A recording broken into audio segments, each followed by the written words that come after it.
Hello, everyone. Welcome to our third installment of the Wellspring Podcast. Today, we're going to talk about how and why we recorded. There you go. Our new album, Ethereal Self. And I guess the concept for me, anyways, is how sound travels. I think in modern music, we don't. The sound doesn't travel very much anymore the way that things are recorded. If you go back to the way that Return to Nothing was recorded and you talk about this is the industry standard, and so because it's the industry standard, it means that enough people are doing it where it's the majority of the decisions getting made are going to go this way, right? So we had all samples for the drum kit, and it was mixed in with live recording, like the actual live sound. But basically, we tracked the drums, and then the engineer spent days editing all the drums so that they were perfectly quantized to the click track. And then he sent that into a program that analyzed all of the drum patterns and turned them into MIDI notes. And then those MIDI notes get sent to a drum machine, which plays samples of, I don't know, is the Superior Drummer usually, I'm assuming it was Superior Drummer, I don't remember what we actually used, but it's usually real drums, right? Yeah, I would imagine so. It's just sample drums.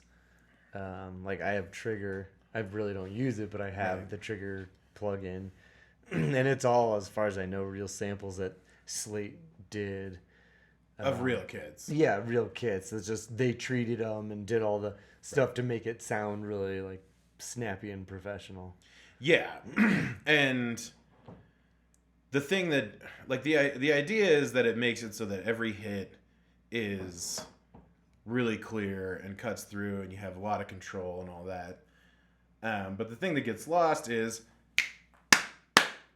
this amazing room sound, and that's in there, we didn't not have room mics in the first album, but the core of what you're hearing is basically this Chris Adler kit that George really wanted to use, and so it's literally Lamb of God samples on our music, which to me doesn't make very much sense. And that's why I can't listen to the first album, because it's just I'm listening to a Chris Adler kit right now. This is terrible. Yeah, that makes sense. And so the second album, we didn't do that, and that's when Justin came on, and Ulrich was like, we're not editing anything. Justin's a great drummer. There's no reason to do that. We're not adding any samples. And that was Ulrich's approach, and that's been his approach for 30 years or however long. It's 40 years, I guess, somewhere along those lines. And and he's such a good engineer where he's able to get those sounds, and Justin's such a good player where we're able to get those sounds. And I think you get the same amount of clarity, but you don't have any of the fakeness. And you're hearing your tone. You're hearing the drums that you selected, and they're coming through really clearly, right? And so when we went to record the third album, first we obviously didn't want to use a producer because we wanted to do things ourselves and make things sound the way we want them to sound, because I think ultimately, if you know how to make something sound the way you want it to sound, it's always better for you to do it yourself. If you don't know how to make things, if you don't know how to record stuff, you don't know how to do it, hire somebody else, learn from them, keep learning until maybe hopefully you do know how to do that. Exactly. Yeah.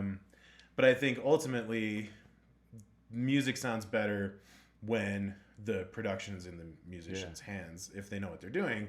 I mean, you look at the new Pussifer album, it sounds incredible, and Matt mixed and produced the whole thing, I think. Mm-hmm. Yeah, as far as I know.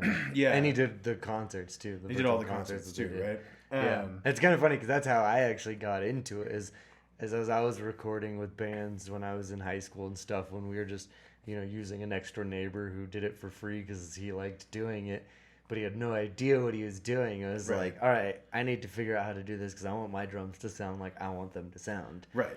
And so that's what got me really driven to get into recording and start getting, all the equipment and learn about EQing and compressing and mic technique and all that stuff. Yeah, and it's, there's drummers like George who were like, I want my drums to sound like this. and then they have absolutely no way of being able to make them sound like that. And so then they have to pay somebody who's good enough to do that, and it's pretty hard to, like, he literally on the first album he brought in a Lamb of God CD, and he's like, I want my drums to sound like this. I'm like, dude, why do you want your drums to sound like Chris Adler, man? What is going on? And he's like, it was my favorite drummer. I'm like, okay. So but I think Jesse was good enough. I mean, Jesse's one of the best engineers I've ever met, for sure, and he was definitely good enough to bring that sound out. But George still wasn't happy for one reason or the other, probably because it just wasn't, like, way louder than every other instrument.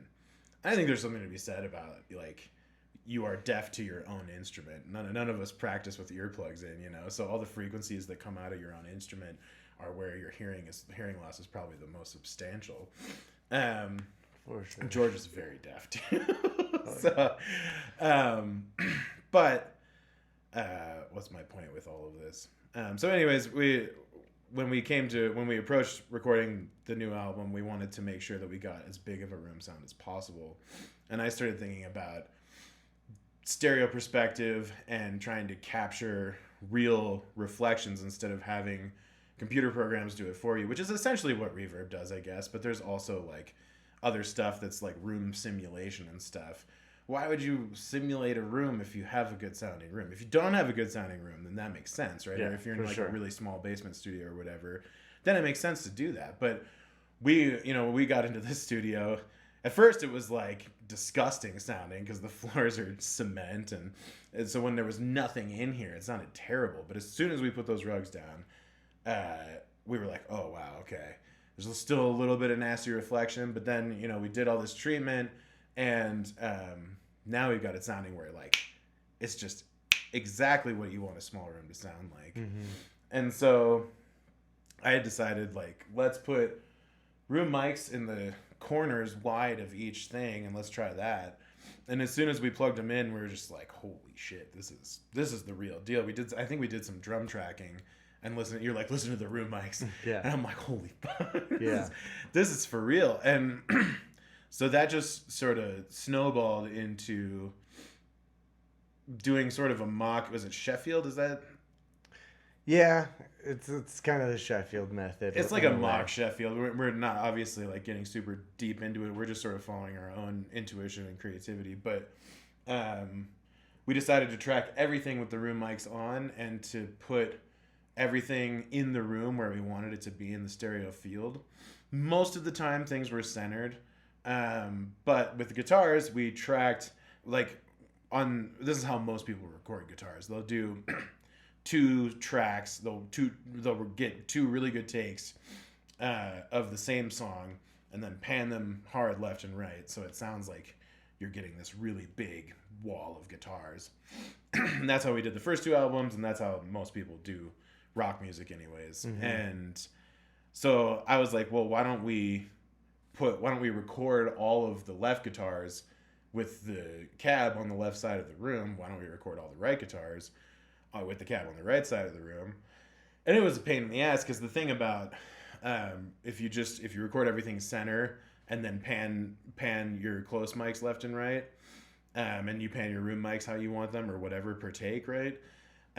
You're able to mix and match takes, whereas I had to, when we were comping together all of the takes, I had to only take left takes for the left side comping, mm-hmm. and only take right takes for the right side comping, which made it so that I had to get a lot more really solid takes, which was frustrating. But I mean, when you listen to False Prophet, when there's that guitar break with the choppy you can really hear, like, you can really, really hear the room sound if you're paying attention for it. And that's, like, what we did there was we actually cut back and forth between takes. So we had, it's left, right, left, right, left, right. What was it? Left, left, right, right, left, left, right, right, left, left, right, right, left, left, left, left, left, left, right, right, right, right, right. So basically, you know what I'm saying. But it's not that we actually pan that. We actually cut between the left and the right.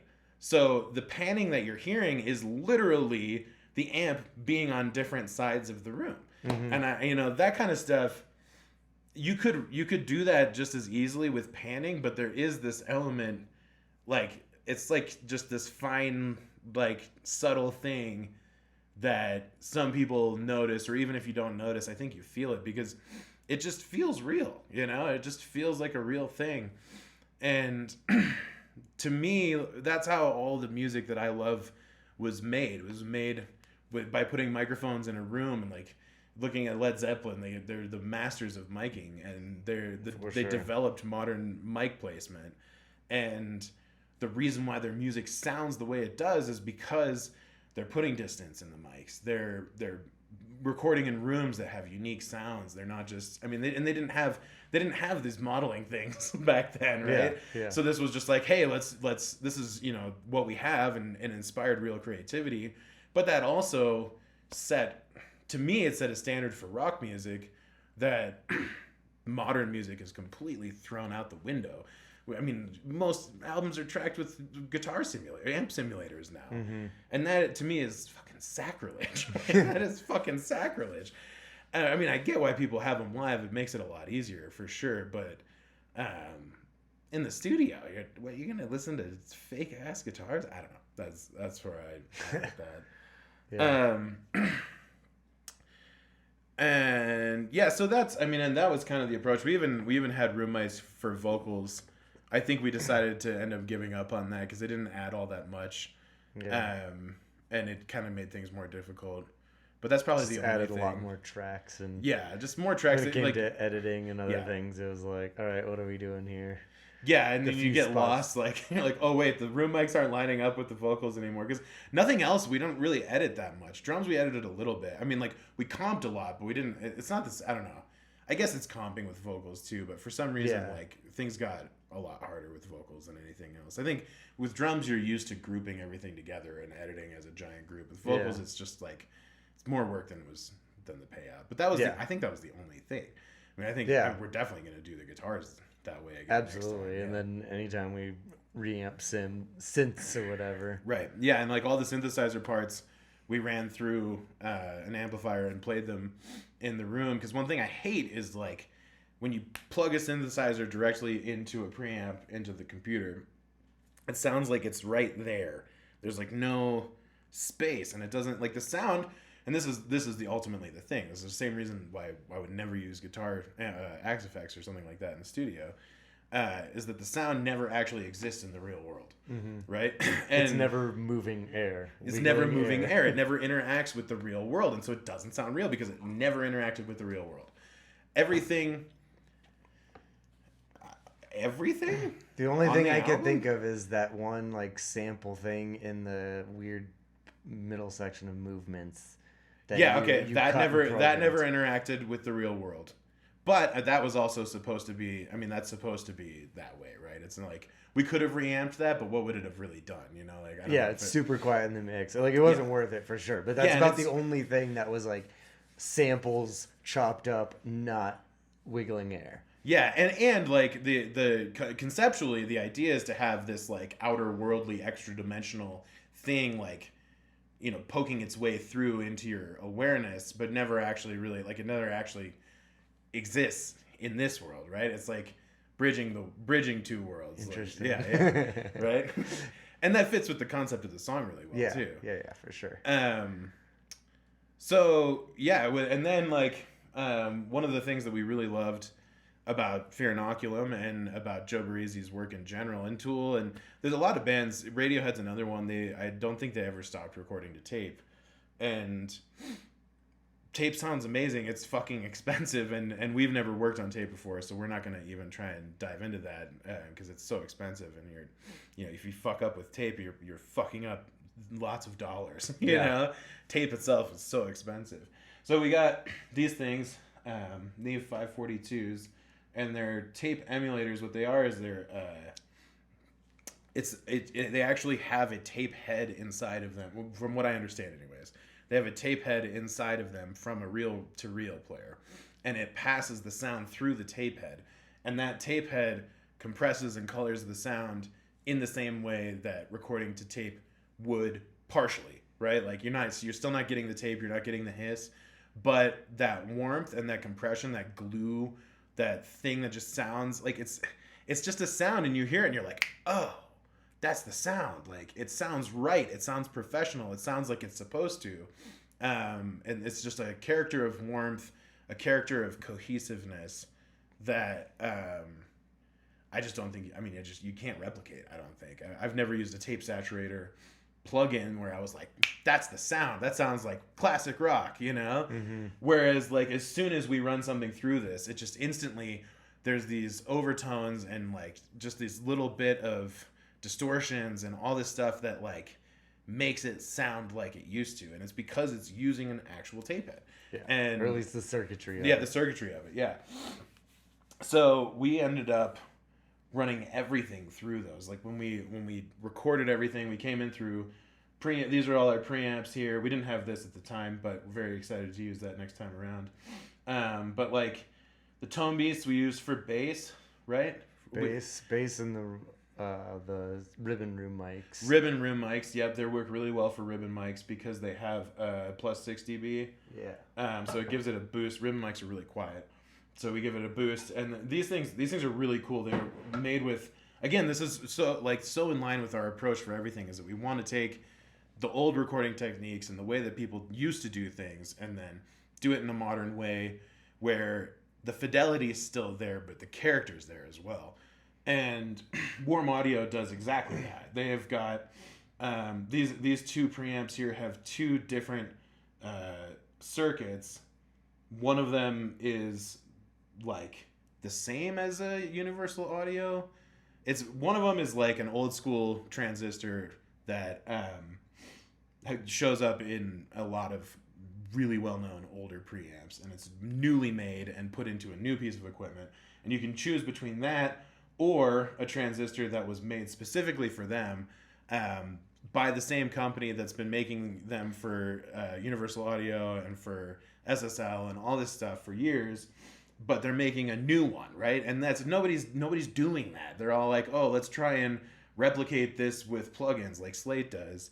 And Worm's actually like, no, like, there's no way to replicate it. Let's keep making new stuff in a better way. It's like new analog synthesizers. There's a reason why people started making analog synthesizers again. There's a reason why people started making vinyl again, because the old ways were great. And moving too far away from that, I think you lose connection to the roots of where the music that we love came from, right? And I think those, like, that tonality and that sound all, like, lies inside of this collective idea of, like, what rock music is, you know, like what we think rock music is anyways. Mm-hmm. So, like, these things kick ass, and they give you so many different, you can choose between steel and nickel hardware too. So you have all these different ways to shape the sound, and that sound's actually passing through real circuitry. It's not just it's not just being replicated. It's not taking a sound wave and being like, oh, we're going to make it match this sound wave, and then that will sound like the sound. And I just don't think that it does. So we use those on bass, ribbon mics, vocals and everything, vocals and guitars all came through these Neve 517s, which, you know, Rupert Neve's been making stuff forever. And we used, what did we use on guitars on Totality? Oh, I don't remember. Warren makes a replica of it too. Oh, the 1073? 1073, yeah. So we used a 1073 with the whole EQ section on it too. And I was like, man, that's the sound. Like, listening to Ulrich sit there and dial in my tone on a 1073 was like, that was one of the coolest experiences of my life. And we don't have the same thing, but we wanted to at least get similar circuitry so that we could continue to kind of get that sound and create uniformity too. I mean, I think if we're going to go on the next album and record the guitars on Focusrites, you know, it's going to sound weird. It's not going to be the same thing. So we're not going to sound like the same band. We want to try and sort of create a standard for what our sound is too in the studio, what our tone is. So that's why we got these. Vocals ran through there, snare, kick ran through there, and then we ran through the 542s on the way in with every mic pretty much, most mics, and maybe not some of the drum mics. And then this retro compressor is, again, same kind of concept as Warm Audio. They're making this compressor that is a model of or a clone of the original 50s stay level compressors that were used in like every radio station in America, like all vocals, like any dialogue, anything like that. That's what we're using right now, actually. Yeah. This microphone's going through that, right? And it has two enormous tubes inside of it that power the sound, and I'm not sure why. I'm sure somebody could tell me why tubes make things sound different. I don't know why they make things sound different, but like this mic that we're using right now is tube powered, and it's made by Warm Audio, and it's a new replica of a Telefunken 251, and I listened to demos of the 251 alongside this one, and I like this one better. And if you wanted to buy a real Telefunken 251, it would cost you over $20,000. This thing costs $800, and I think it sounds better. I really do. And so, yeah, don't ask me why tubes make... do you have any idea why tubes make things sound so good? I think it's just the way that they convert signal. The way it's just like, because they heat up and then you're passing signal through. I don't know. It's a very interesting But the sound passes process. through the tube. I know nothing about this. It passes through as an electrical signal, right? Because once it hits a microphone, the microphone diaphragm or ribbon converts it to just a voltage, right? Yeah, just like a sine wave voltage. Yeah, exactly. Cool. All right. And then that goes in, and so it's just how it basically reads that incoming signal and then amplifies it and stuff. It just adds some cool harmonics, and Just it's fucking- just the physics of the vacuum and the glass and heating it up and the other elements, the anode and cathode inside of it. And the sound actually like exists in that environment, right? So like, yeah, so no matter what, like everything passed through real circuitry at some point, because then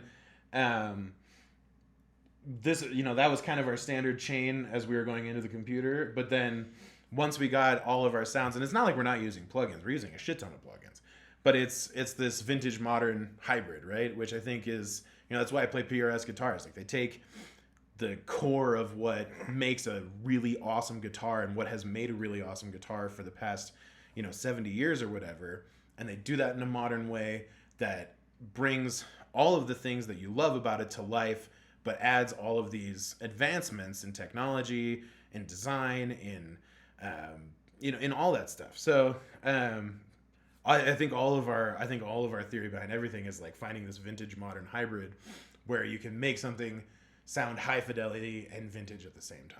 Yeah. And so once we had each of our instruments done perfectly, drums are edited the way we want them to, which is very minimal editing. Mostly it's just a lot of like compression and EQing and all that kind of stuff. Then we get the mix of the drums that we want, and we send it out as one stereo bus to both the 542s. And the reason we do that is because it just sort of glues everything together, and it gives it that professional tone. And if we had just done the master, it wouldn't be the same thing, because a lot of doing it individually allowed like a lot of those overtones and distortions to come through in each instrument a little bit better.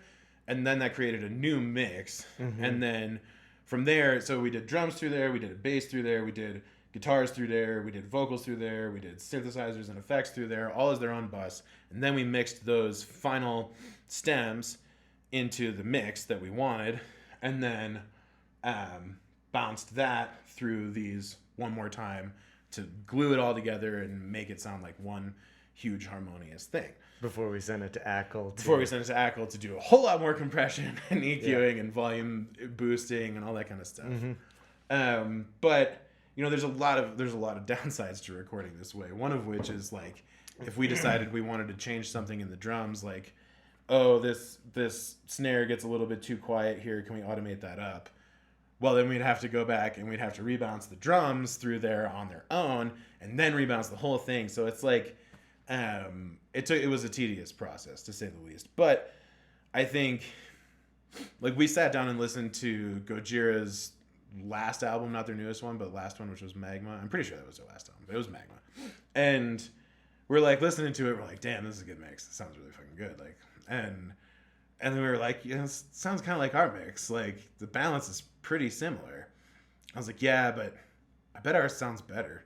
And then we put it on, and like I was like, Justin, your drums definitely sound better than these drums, because those drums, the one thing for sure is that those drums have samples mixed in. I don't think any band, maybe there's some bands, but I don't think any like super high level band with a good drummer is gonna have only samples. There's always gonna be the real tones mixed in, but the samples are there to beef up the tones and make it just a little bit more easy to bring stuff out. And but I was like, man, I think your drums sound 10 times better than this. And then we put on False Prophet, and we were just like, fuck, this sounds so much better, because it sounds so much more organic. Like when you sit there and you're listening to an album and you get used to it, you get used to the mix, and you're like, wow, that sounds so pro, like this is awesome. But then you put on something that contrasts like that, where it's like so organic, like everything we did was just so organic. You really hear the life in the music, I think. I definitely do. So yeah, go listen to some Gojira, and then go put on Source and tell me which one you like better. Maybe you like the other one better. Maybe it sounds more professional to you. It's because it is ultimately like taste at the end of the day. For sure, yeah. But we have that's our aesthetic to some degree. We like that, as you said, the vintage modern. All of the music we grew up loving, like Led Zeppelin, all the classics. They used all that old gear, and they didn't have the fancy digital stuff we have today. Yeah, and they made it work, but like because they made it work, it just created this thing for me. Like when I hear, let's talk about pianos, right? Piano's a perfect example. You can't make a fake piano. You just can't do it. There's no way to make a piano sample that sounds like the real thing. And I hear it. I'm a piano player before a guitar player, and I hear fake piano instantly. And I'm like, you guys, lazy. That's bullshit. Like, you really couldn't find a piano? And like professional bands like Opeth, like maybe in their newer stuff there's real piano, but like in the old 2000s death metal melodic stuff that they were putting out with a lot of piano parts, it's all fake piano, and I hate it. It took me a long time, just because I love Opeth so much. I'm like, oh, this piano part's great. But then one day I was like, I heard it, and I was like, that's fake. That's fucking fake. And I cannot abide fake piano, man. Yeah. And I feel like if you're going with a fake piano, it's got to be like a synthesizer, so it's like way different. Right. So it's not like trying to emulate it. Yeah. Or like, I mean, the only time I can really deal with a fake acoustic piano sound is in electronic music. Like, it's electronic music, it's supposed to sound electronic. Yeah. Like house music especially, like that's one of those things where like that sound became associated with that style of music early on in the 80s. And like I think grand piano sounds better in house music, but there is like a tonal, like there's a conscious choice that some people, not all people, but some people will make to say like, oh, I'm going to use a fake piano here because I want it to have that aesthetic, right? Yeah. And that's, for whatever reason, that's the artist expressing themselves. And that when that's a conscious choice, then it's something totally different than like, oh, it sounds good enough. And I've, perfect example, the organ part in Veil of Doubt. I really wanted to, it's not a very prominent part, but I really wanted to use a real Hammond B3 because we were paying $75 an hour, and there's a real fucking Hammond B3 in there. Why wouldn't I use it? Oh, it's going to take a long time to set up. No one's going to hear the difference. I'm going to hear the difference. They're like, you're not going to hear the difference. Like, okay.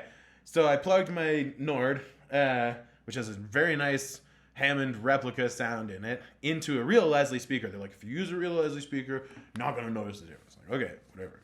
So we tried it, and I'm like, sounds all right. It sounds fake. And like every time I listen to it, I'm like, the shit sounds fucking fake, and I don't like it. And then the only thing that we didn't record here was the organ part and the Leslie speaker part. Yeah, the organ part in Goddess Death, and the Leslie speaker for the guitar in the intro of Movements. And we didn't record piano there. We recorded piano here because I like the sound of my piano better.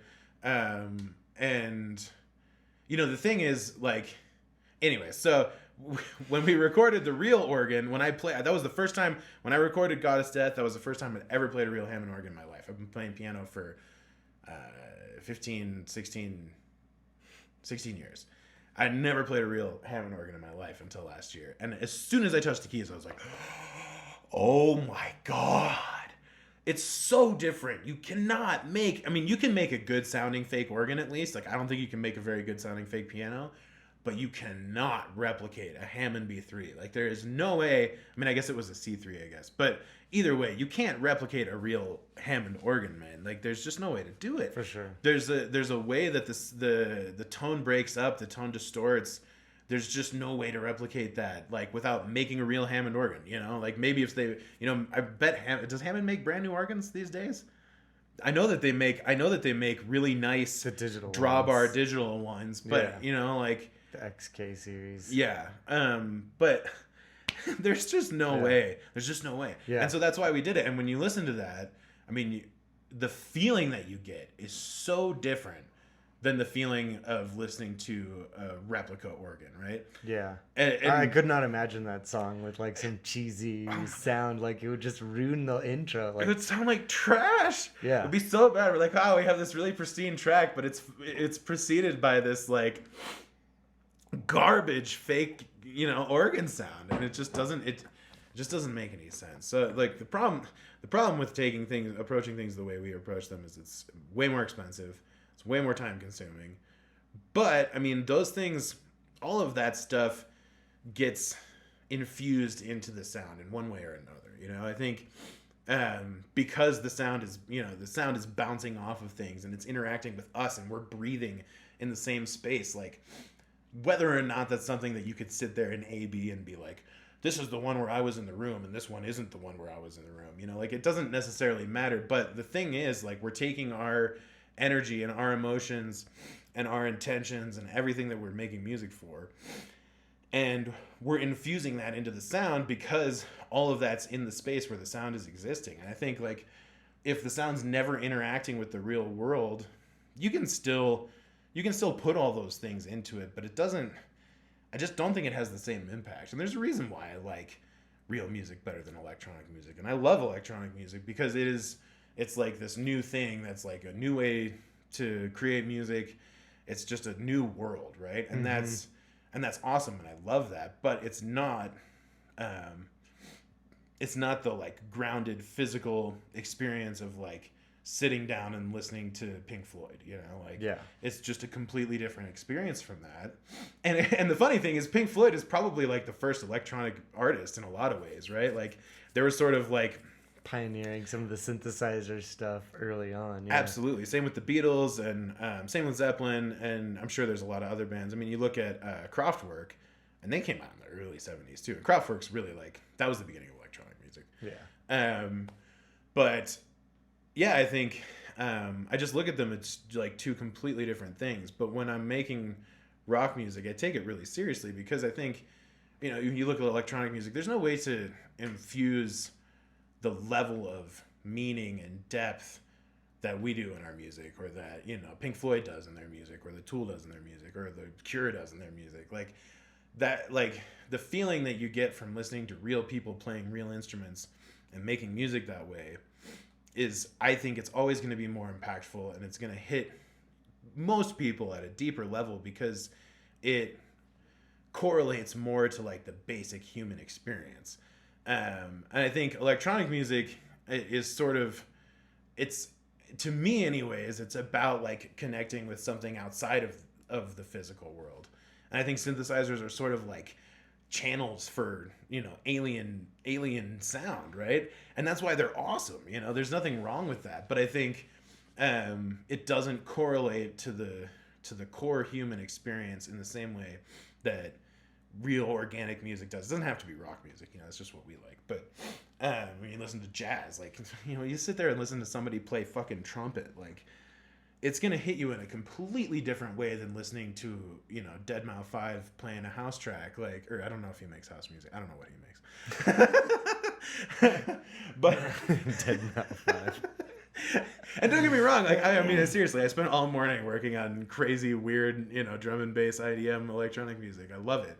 But I just think it's a completely different thing. And it's, in a lot of ways for me, it's sort of like the allure to it is that it's devoid of meaning. And it's sort of like a blank slate for you to just be like, yeah, like, this is sweet. Like, this is awesome. Like, it's just sort of like, Yeah. like the sound of awesome, right? But Well, I feel like it's also kind of like you just like finding some ridiculous thing that brings you joy. Yeah. Whether it's Westworld or that weird video of Yonsk. Yeah, You know, and then like, you just, and like, making ridiculously weird noises. But it's like, it's more of like a joke in a sense. Like, I know, it's like, silly. Like, it's musicians not, always put jokes in their music too, but like electronic music, at least the way you approach it, seems way more like a joke. Yeah. That sounds fucking sick. Yeah, and it's not necessarily like, it's not a joke in that it's not I don't know, serious isn't necessarily the right word, like professional maybe, I don't know, like intentional for sure, like it's very, very intentional, but it is like, it's meant to be silly, it's meant to be lighthearted, it's not meant to, like, if it is meant to make you question your reality, like, that's in a way that's like, how alien, like, what's the most alien sound that I could possibly make to make you feel like, whoa, is life even real? And I think part of what we're trying to do with Source, and like that's what we did on the last album for sure, and we're trying to really take that further, is to make those really alien sounds something that we can integrate into a real organic music setting, and have something that's very like collaborative, or like, just, I guess integrated would be the word that I'd use. Like, it's kind of like Origin, like the idea of Origin, in that like technology has its place, obviously. Like, electronic music is such a good example of why technology has its place. When you listen to a bass going wow wow wow wow, like, most people, not everybody, but most people are going to be like, oh, like there's a reason why the bass face exists, right? And I think like the idea with bringing those sounds into Source is so that we can give that a deeper meaning, and we can give that a way to be integrated in the human experience, and to show all those things in a light that's not, I mean, you hear so much shit like, oh, technology is bad, and it is. Like, there's so much technology that is bad, and there's so much of it that's designed to take us out of our experience. But then you listen to somebody like Tipper, and like, it instantly, to me, like, it sort of like brings this like ultimate truth, which is just be bliss. Like, this is bliss. This is the sound of fucking bliss. Well, right? I think, like, technology it's a double-edged sword. Like, it can be bad if you let it rule you and run things or go awry, but like, you can also use it for great benefit. Like, we use modern technology and hard drives to store stuff, so you don't have to do tape, and we can manipulate it much easier. But, it's just, it's that. It's about finding balance, which is exactly what the song Origin's about. And so, I think I'm open to the possibility of an electronic artist bringing really deep emotion. And then, you know what? Here's one that I've felt really deep emotion, is Telephone Tel Aviv. They don't exist anymore. The guy fucking killed himself, one of them. It was two guys. But there was like, when you listen to that, there's this one album, you listen to it and you just get this feeling like, I haven't gotten that feeling from any other electronic music before. And so I think there is possibility for that. There is room for that. And, I for me personally, that's not why I make electronic music. Like, I'm definitely interested in bringing some meaning to it, but ultimately, like, for me, it's like trying to get away from the overly deep. Trying to just create something more lighthearted. You can't always live in one headspace, right? You gotta kind of have multiple, like, places to exist in that sense. Yeah, but as far as Source goes, and as far as our recording process goes, I think the core of our sound is always going to be like three people playing instruments and making genuine, heartfelt music that is always trying to push creativity in some way, shape, or form, and trying to express the sort of like, for me, like, I think I want our music to always sort of express like the deepest meaning in life, like, whether it's one topic or another topic. I think it all ties into just this feeling of like, okay, life has a purpose, life has a meaning. Like, you don't have to figure it out and it's never the same, and it's always different for everybody, and it can be different from moment to moment, you know. But and that's why, like in movements, they say purpose is a feeling, and I think, to me, like that's what Source is really all about, is like trying to take the feeling of purpose, like that thing, that inspiration, the feeling of inspiration, purpose, inspiration, same thing to me, and like make that something that's just so fucking loud that you can't deny it, you know. And I think trying to bring electronics into that, trying to bring really alien noises into that is just helps that. It just adds a little bit more to this awestruck feeling that I'm hoping people feel when they listen to it. Yeah. But then on a maybe somewhat subconscious level, maybe that's the Trekkies in us and the desire to like meet aliens and play in outer space and all that, and like and like fuse that in with like you know our beings and and you know, it's funny, like I think a lot about how, you know, I watched Star Trek, and I'm like, these people don't spend very much time like in open air. Like I wonder would somebody who is that full of integrity and like connected to their purpose, would they really like spend their whole life in space? Maybe they would, you know. I would just always wonder, like, is that really realistic? Is that something that like, is that something I would want to do, you know? And if you have holodecks and stuff, like maybe it's good enough. I don't know. That's a very interesting question to ponder, but yeah, I don't know. We're at 40 minutes. Yeah, hey, that's a good one. That's a good one. So, I think that's a pretty deep dive on our recording process, and why we did the things the way we did. And I think we're going to continue doing things this way. I think the one thing we're going to try is just the next album, I think, or just even like we're going to try and record the single here, hopefully by the end of the year. And one of the things that we've always done, and this is not how everybody does it, but one of the things I've always done is the first thing that we record for the final product is drums, but we all play the songs together because we want the drums to feel like we're playing together, you know? Mm-hmm. But one of the things I struggled with so much on the last album was not... When there's a recording of drums, it's a lot harder to play along to than when I'm playing with you, you know? Mm-hmm. And so what we're going to hopefully do is be a whole lot better at the songs before we try and record them. And then keep the DI, the direct input recordings of the takes that we had when we were all playing together. And, you know, one of the reasons people don't just record a live band all at once is because you can't get the individuation that you need to be able to make something really professional. Mm-hmm. In a jazz setting, you can, and people still do that. But, like, you know, like... Rock... That's because they also don't comp typically as much in jazz. Like, it's like, let's find a take everyone's happy with and let's go with it. Right. And comping's a huge part of the deal. But with what's cool is with the DIs, we can comp those after the fact, and it'll still be us playing to the drums, you know, and like hopefully the idea is we edit the drums, but we edit the DIs at the same time. So when we have this section of this drum take, it's also the bass and guitar that was mm-hmm. playing at the same time, right? And then if there's little things we need to fix or whatever, that's fine.